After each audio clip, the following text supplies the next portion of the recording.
Do you remember when you were young and a TV show called The Jetsons came on? Really, their family. They were all about living in the future. Technology was integrated in their lives. Their cars would fly. They could send messages around the universe. Man, they had it and we wanted it. Now we don't have flying cars. They might drive themselves now, but we have all the problems that we never saw before. Hello everyone, I'm Jonathan Burns and thank you for joining me on Danger Zone, Parenting in the Digital Age. Today we're talking about from AI and beyond. In this lesson, we're going to look at 4 different areas to help us see AI technology. We're going to get an introduction, and we will look at AI technology in education, in relationships, and in how it can create materials based on what you tell it to do. Let's start off by looking at the introduction of AI technology. We go all the way back to the Greeks. In the Greek tale of Talos, you have the concept of automation and philosophical discussions about the mind and reason by thinkers like Aristotle. All the way to the 1930s, Alan Turing wrote a paper on computation, introducing the idea of machines performing logical operations. His work, Computing Machinery and Intelligence, posed the question, can machines think? In 1956, the term artificial intelligence was coined at the Dartmouth Conference by John McCarthy, Marvin Minsky, Nathaniel Rochester, and Claude Shannon. This marked the official beginning of AI research.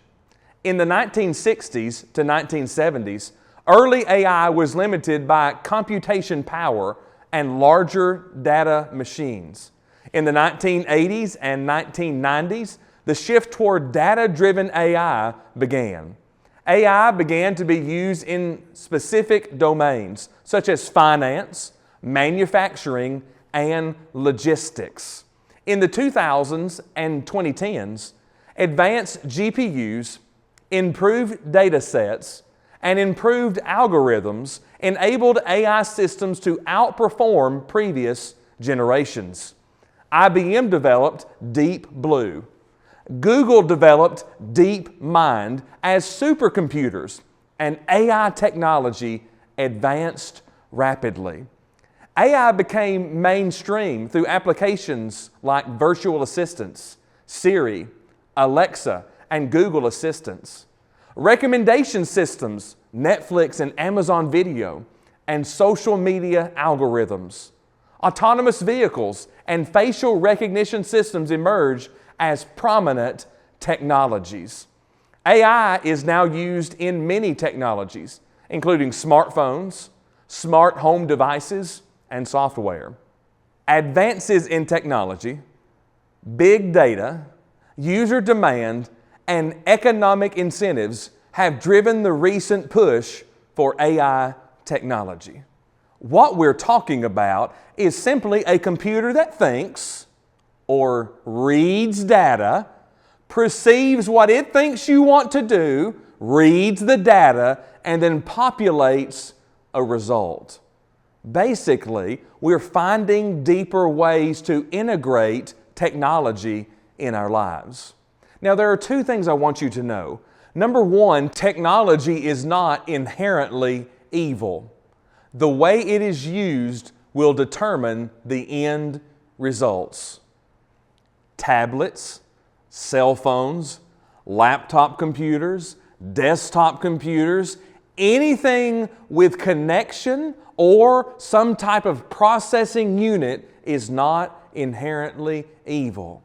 As much as they can be used for evil is as much as they can be used for good.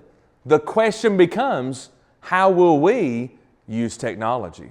AI technology is used in education, and mighty problems have been created.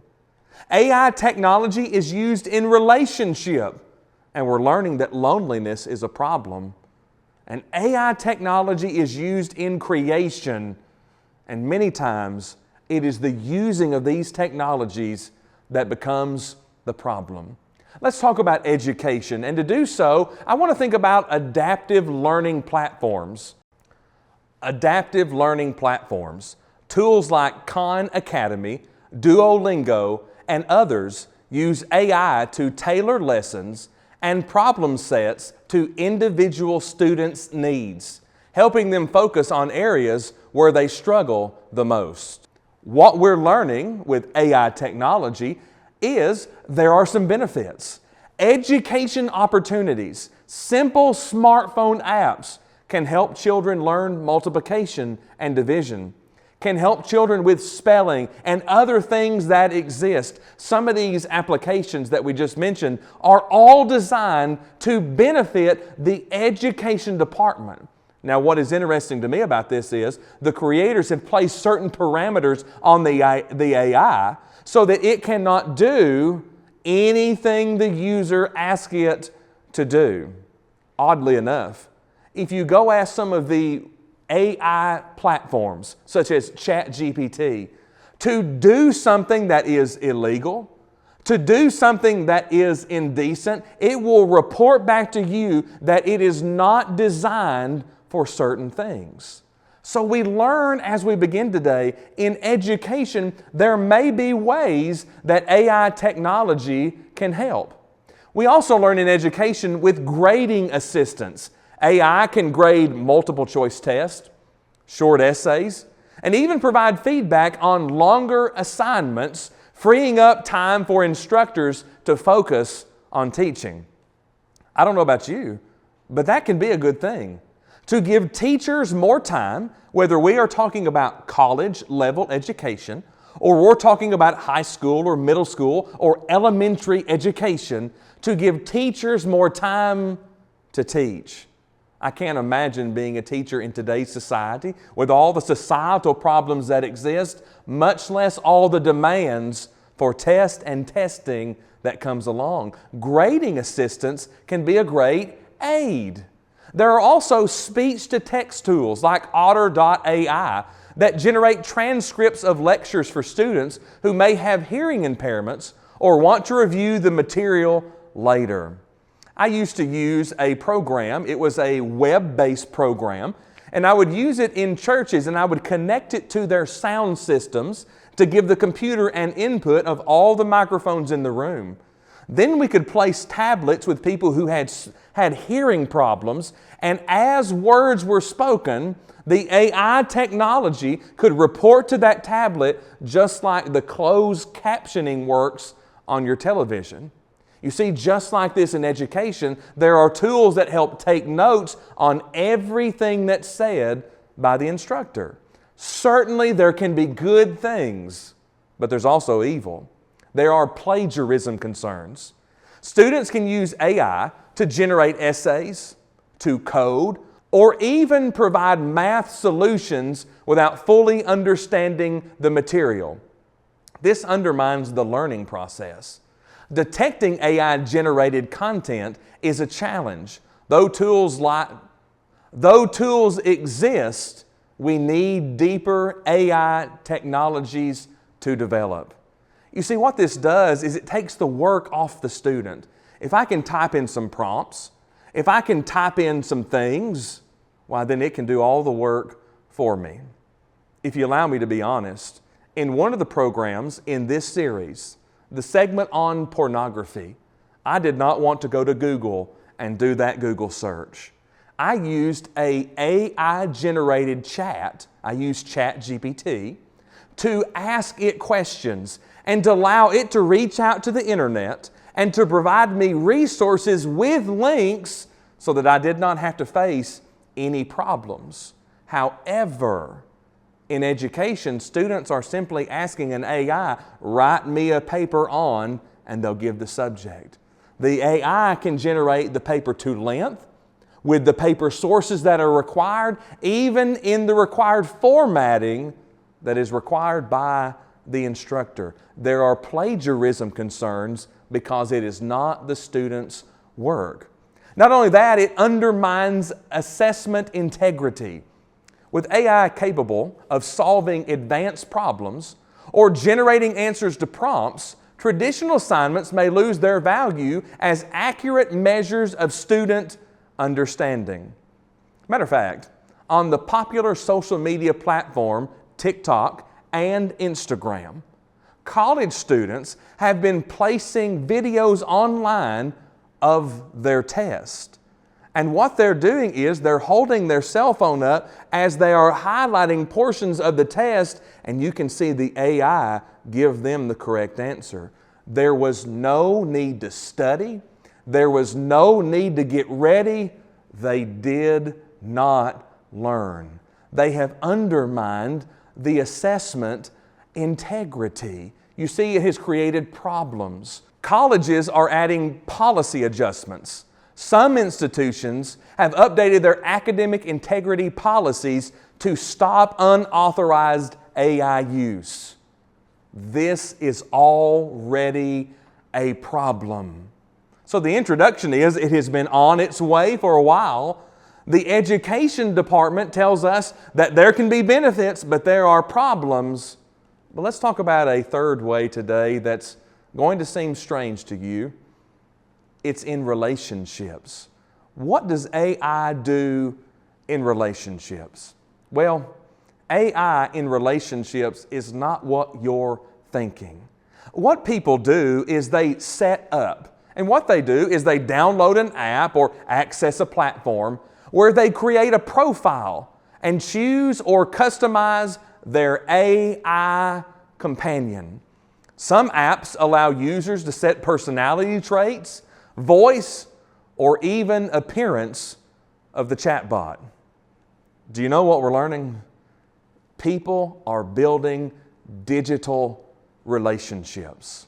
Not human connection, not human responses, but simply talking to a pre-programmed algorithm. This may sound outlandish, but unfortunately, in the day and age we live, it's true. They develop interaction. Once it's set up, users can chat with the AI in real time, just like texting a human friend or partner. The AI uses natural language processing to understand and to respond to messages in a conversational tone. I want you to get this. Here we are in the modern age. I don't have to leave the house. Companies will ship everything to my door. I don't have to go out to eat. Somebody will deliver my food. And I don't have to seek out companionship. It's already on my phone. That, my friends, is not good. Though it's called interaction, there is no interaction. We have learning and adapting. Over time, the AI learns more about the user through their interactions.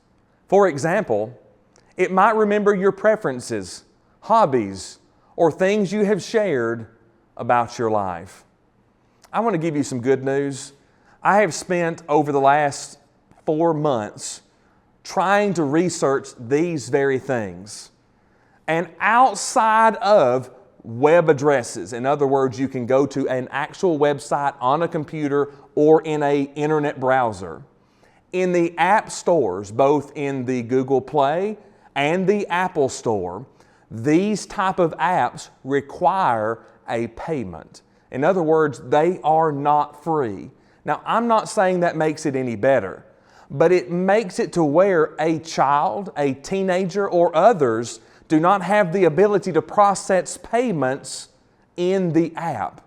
Some were as cheap as just a few dollars a month, and others were as expensive as hundreds of dollars a year. And basically, it was to create a lasting relationship for you. That's not a relationship. There are some real life choices that happen here.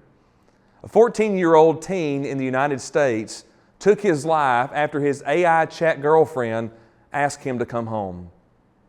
A man in Belgium took his life after having conversations about the future of the planet. I certainly, as you, I feel for the family of the young man who was 14 years old. He was simply asked to come home. I don't know what he thought that meant, but it was serious enough for him to take his life. Now, in a side note to this, the family of this young man has created a lawsuit. This just happened about a month ago. They've created a lawsuit, and the individuals responsible for the app have taken certain measures to change the app. Now, I wish it would go away completely, but it does seem that things are beginning to be scrutinized in our world about these AI relationships. That means we have ethical and social implications. AI chats raise questions about the nature of human relationships, dependency on technology, and whether they may discourage users from forming real-life connections. There's the danger. Will we not form real-life connections? Many, many years ago, they wondered if computers could think. Now we're learning, should they think? Should computers think? Let's see in the fourth place today, AI technology in creation. Now I want to share with you a symbol or set of letters that means something to some people. It's NSFW. Now what this stands for is not safe for work. In other words, here's a little symbol to tell you, hey, don't get caught with this at work. Shouldn't that tell us something? If it's not safe for work, it's not safe for me. It's not safe for you. It is a problem.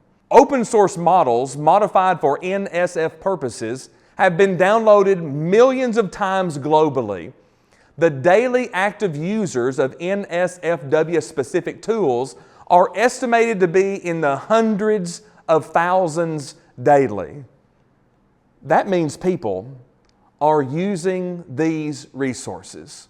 Let me define a little bit what they are, and they're simple, from in-app programs to web address programs. Basically, you can go to an AI website or an AI app. You can tell that AI to paint you a picture of a mountain in the style of Bob Ross. Don't you remember Bob Ross, who painted? Don't you remember his happy little accidents? Well, that may sound cute and all, but you can also ask this AI generation material to produce photos or videos of anything you desire. That builds the problem in creation.